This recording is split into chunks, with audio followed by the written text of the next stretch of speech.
देख रहे हैं सिटी इंडिया न्यूज चैनल हक की आवाज। पैराडाइज फंक्शन पैलेस महबूब नगर। जडचल्ला रुकने असेंबली जनमपल्ली अनिरुद्ध रेड्डी ने खबरदार किया है कि कांग्रेस कारकुनों पर किसी भी सियासी जमात की जानिब से हमले हरगिज बर्दाश्त नहीं किए जाएंगे और ऐसी सूरत में सख्त रद्द अमल दिया जाएगा। उन्होंने ताहम कांग्रेस कायदीन और कारकुनों को भी हिदायत दी कि वो किसी किस्म की जवाबी या इंतकामी कार्रवाई से बाज रहें, बसूरत दीगर उनके खिलाफ भी कार्रवाई होगी। अनिरुद्ध रेड्डी ने पंचायत इंतखाबात के बाद नसरुल्लाबाद तांडा और गोलापल्ली गांव में पेश आने वाली झड़पों को अफसोसनाक करार दिया। उन्होंने इल्ज़ाम आयद किया कि नसरुल्लाबाद में कांग्रेस उम्मीदवार की जीत के बाद बीआरएस कारकुनों ने कुल्हाड़ियों से हमला किया। केटीआर की जानिब से कांग्रेस पर गुंडागर्दी के इल्ज़ामात को मुस्तरद करते हुए उन्होंने सवाल उठाया कि असल में गुंडागर्दी कौन कर रहा है। एमएलए ने कहा कि बीआरएस के दौरे इक़्तिदार में महबूब नगर और जडचल्ले में बदउनवानी ज़मीनों पर कब्ज़े और गुंडागर्दी आम थी। उन्होंने कहा कि अवाम ने पंचायत इंतखाबात में बीआरएस को मुस्तरद करके सबक सिखाया है।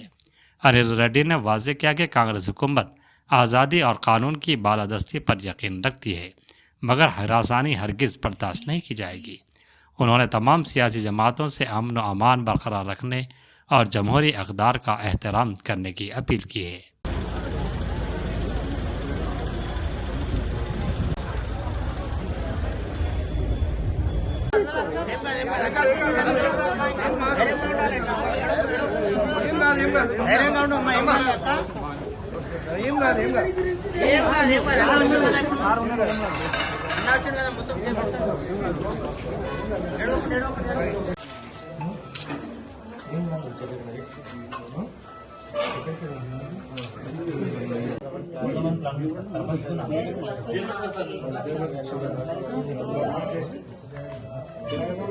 రాత్రి 90 మందిలో వచ్చింది.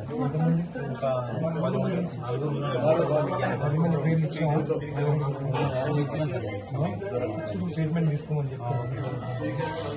ఏం కాదు, నేను చూసుకుంటాను. పోలీసులు కూడా చెప్పినాను, యాక్షన్ 100% తీసుకుంటాం. నీ జోలికి ఒక్కరు రాదు, మన వాళ్ళు జోలికి ఒక్కరు. సర్పంచ్ జోలికి వస్తుంది సార్. అది మీరు ఏం బాధపడి నేను ఉన్నా కదా, నా మీదకి వచ్చి సార్ నేను లేను. రాత్రి హాస్పిటల్ బయట మాట్లాడదాం, రెస్ట్ తీసుకోలేదు. ఏం కాదు, నేనున్నా కదమ్మా.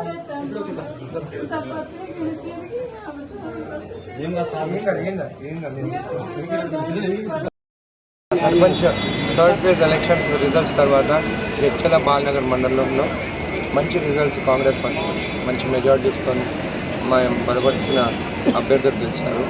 అయితే నసరాబాద్ ప్రాంతంలో మా క్యాండిడేట్ గెలుస్తాడు అక్కడ. అయితే మా క్యాండిడేట్కి సపోర్ట్ చేసిన పెంట్యా, నా ఇంటి మనిషి పెంట్యా నాయకు, ఆయనపై గుడ్డలతో దాడి చేయడం జరిగింది. ఇలా మొన్ననేమో కేటీఆర్ కాంగ్రెస్ ఎమ్మెల్యేలు దౌర్జన్యము రౌడీజం చేస్తుందని చెప్పి మాట్లాడు. ఇప్పుడు నేను ఆయనను అడుగుతున్నాను, ఇప్పుడు రౌడీజం ఎవరు చేస్తారు? గుడ్డలతో పట్టుకొని గుడ్డలతో కొడతారు, ఎవరన్నా తలపైన కొడతారు మీ బీఆర్ఎస్ నాయకులు. మళ్ళీ నిన్న జరిగినప్పుడు మీరు ఒక వర్కింగ్ ప్రెసిడెంట్గా ఒక స్టేట్మెంట్ అని ఇచ్చినారా? బీఆర్ఎస్ నాయకులు ఓడిపోయినా కానీ ఓకే, ప్రజాస్వామ్యం గౌరవించాలి, మనము ప్రజలు వాళ్ళు అయితే గెలిపించారో వాళ్ళకి మనము గౌరవించి ముందుకెళ్ళాలని చెప్పి ఒక మాట మాట్లాడినారా? కావాలని చెప్పేసి మీడియా బయటికి వచ్చేసి మీడియా దగ్గరికి వచ్చేసి మీరు దౌర్జన్యం చేస్తున్నాము, మనం నిలబడదాము, మనం కొట్లాడదాం మాట్లాడితే ఈ పరిస్థితి జరుగుతుంది. బీఆర్ఎస్ నాయకులే నేను చెప్తున్నాను. మా సీఎం రేవంత్ రెడ్డి గారు నిన్న 7th గ్యారెంటీ 7వ గ్యారెంటీ అని చెప్పి ప్రకటించాడు. అంటే మీకు స్వేచ్ఛ ఉంది, అసలు కొట్లాటలు ఏం లేకుండా ప్రశాంతంగా ఉంది రాష్ట్రం అని చెప్పడం జరిగింది. మళ్ళీ మీరు చేసే పనులేంది?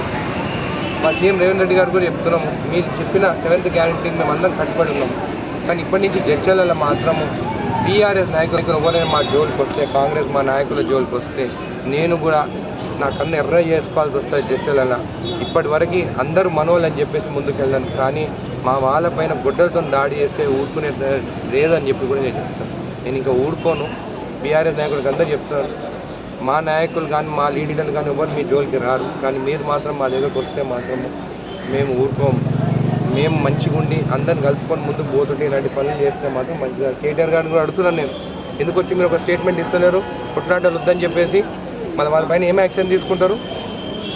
10 ఏళ్ల పాలనలో మహబూబ్నగర్ జడ్చల్లో చేసిన అరాచకాలు, కబ్జాలు, రౌడీజము, మేము ఈ 2 ఏళ్ల నుంచి మహబూబ్నగర్ ఎమ్మెల్యే కానీ నేను కానీ ఒక్క కొట్లాట లేకుండా ప్రశాంతంగా ఉన్నది.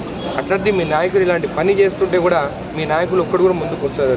ఇప్పటి నుంచి మాత్రము మా జోలికి వస్తే మాత్రం ఊరుకునేదే లేదని చెప్పి తెలియదు.